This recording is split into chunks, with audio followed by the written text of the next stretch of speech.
2 days from now, Memphis turns 200 years old. The city is pulling out all the stops to celebrate its bicentennial. And you know, while some cities seem to fall into fortune, that is not the case with Memphis, as we know, and those of us who love it here say that's okay. Our struggles are what gives Memphis its soul. Tonight and tomorrow, I'm looking at how we got here, as Memphis looks forward to the next century of soul. Our founders never lived here. They were from Nashville. Memphis historian Jimmy Ogle is a walking encyclopedia about the city he loves. So it's only fitting we went walking in Memphis. He tells tourists no other city tells the American story better. From the early Native Americans and European explorers to the 20th century entrepreneurs, from Civil War to civil rights, music, medicine, transportation, distribution, all the first, all the highlights. It started May 22nd, 1819, when three men from Nashville named Overton, Winchester, and Jackson founded the city as part of a real estate venture. We weren't even part of Tennessee, but the state of Carolina. Cotton was king, picked by slaves, and hauled away by the mighty Mississippi River. The city chugged along, growing even more when the railroad was built.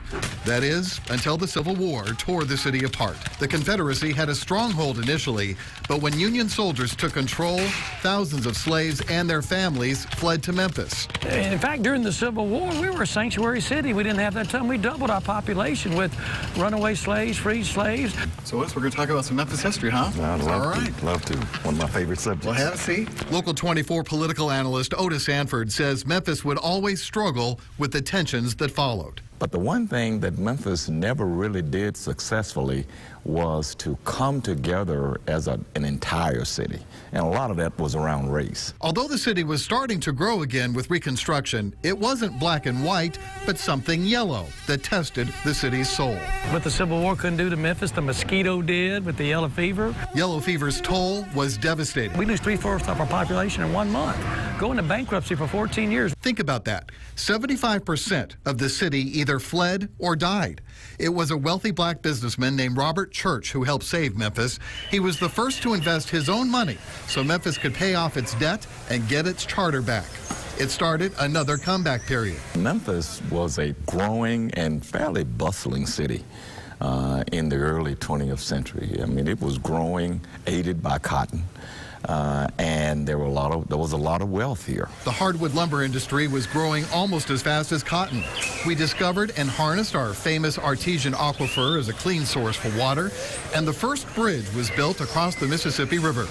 Memphis business and culture were on the rise. Beale Street was starting to boom, giving birth to blues greats like W.C. Handy, who also happened to write a campaign song for a new candidate who would be like no other prior or since.